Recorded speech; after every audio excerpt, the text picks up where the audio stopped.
Welcome to Iraqi Dinar News, where you receive real and authentic updates about the Iraqi Dinar. If you want to stay informed with moment-by-moment developments, make sure to subscribe to the channel and like the video. In today's update, we're looking at an official announcement from the Iraqi government regarding the suspension of working hours across public institutions in observance of Eid al-Fitr.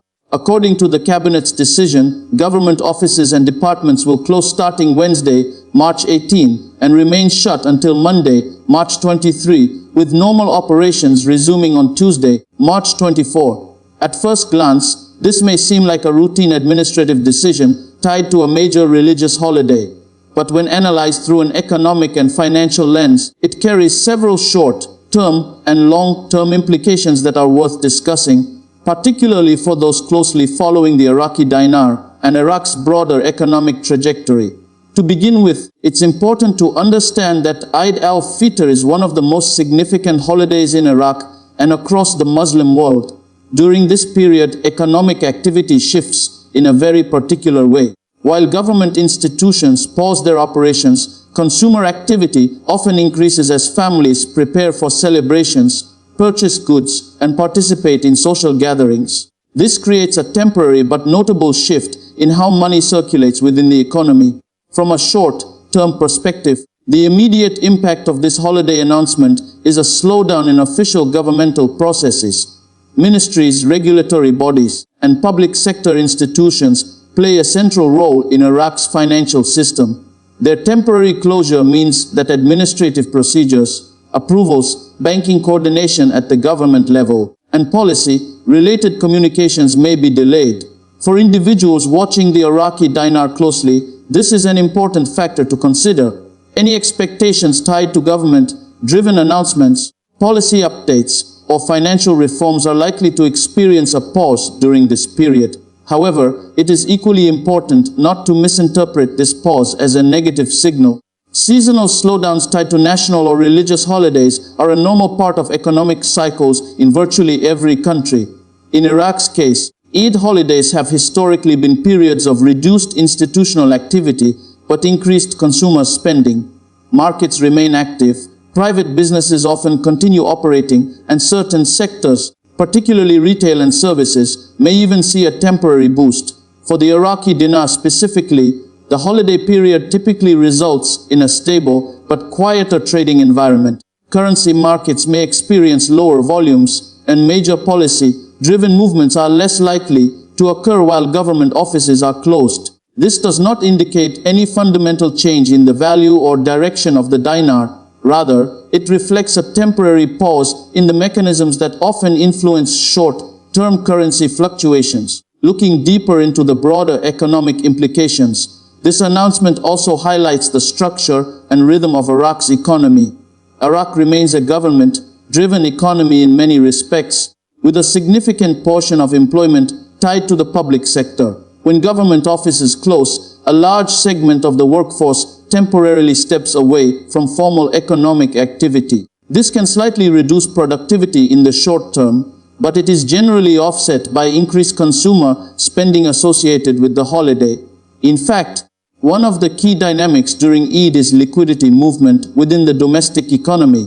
People withdraw cash, make purchases, and engage in spending that stimulates local markets. For a country like Iraq, where cash transactions still play a major role, this circulation of money can provide a short-term boost to certain sectors.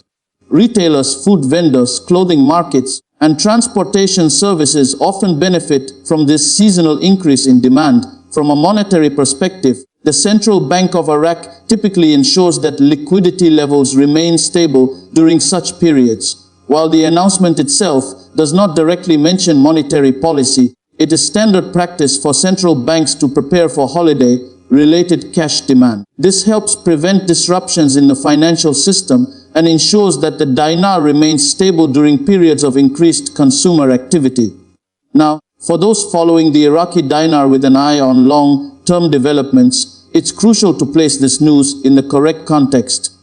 A holiday-related closure is not a policy shift, nor does it signal any structural change in Iraq's currency regime. It does not indicate movement toward revaluation, redenomination, or any major monetary reform. Instead, it reflects the normal functioning of a government aligning its operations with cultural and religious observances. What it does tell us, however, is that Iraq continues to operate within a predictable administrative framework. The ability to announce and implement nationwide closures in an orderly manner is a sign of institutional coordination. While this may seem like a basic function, it contributes to overall economic stability.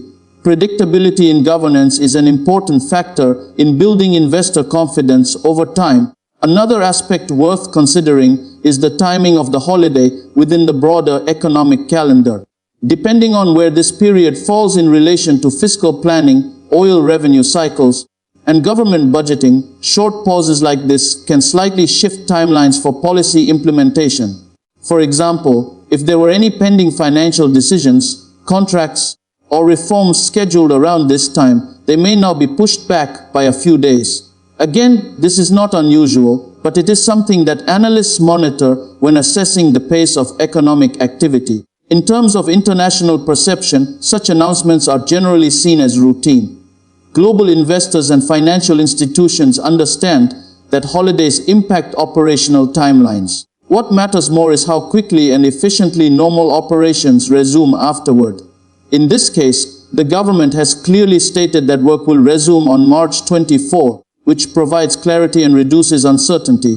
For Iraqi Dinar followers, one of the key takeaways here is the importance of distinguishing between routine administrative updates and meaningful economic signals. Not every piece of news carries implications for the currency's value or future direction.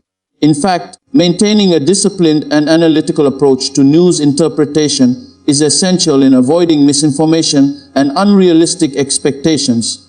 It's also worth noting that during holiday periods, misinformation can sometimes increase, particularly on social media. Reduced official communication can create space for speculation. This makes it even more important to rely on verified sources and to approach any claims about sudden financial changes with caution. The absence of government activity should not be interpreted as a precursor to major announcements. Looking at the longer-term picture, Iraq's economic trajectory is influenced by a range of factors, including oil revenues, fiscal policy, banking sector reforms, and political stability. A short holiday closure does not alter these fundamentals. However, the consistency with which the government manages such periods contributes to the overall stability of the system. In the coming weeks, as government offices reopen and normal operations resume, attention will likely return to ongoing economic priorities. These may include budget execution, infrastructure projects, and financial sector developments. For those tracking the Iraqi Dinar, these are the areas that typically provide more meaningful insights into the currency's outlook. Another subtle but important point is the role of public sentiment during holidays like Eid. Positive social and economic activity can contribute to a sense of stability and normalcy within the country.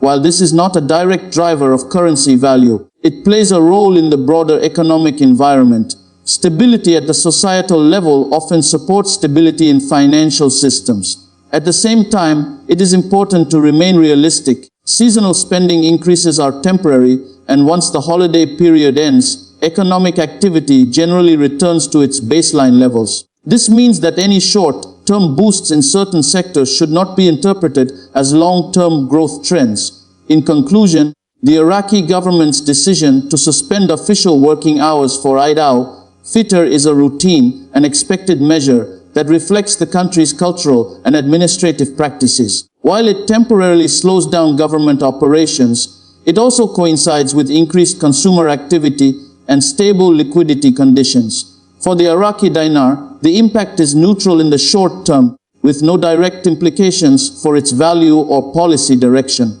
As always, the key for viewers and followers is to stay informed, focus on credible information, and maintain a balanced perspective. Not every headline signals a major shift, and understanding the context behind each announcement is essential in making informed judgments. If you want to continue receiving responsible, factual, and in-depth updates about the Iraqi Dinar and Iraq's economy, make sure to subscribe to the channel and like the video. And as always, Remember that this content is for informational purposes only and should not be considered financial advice.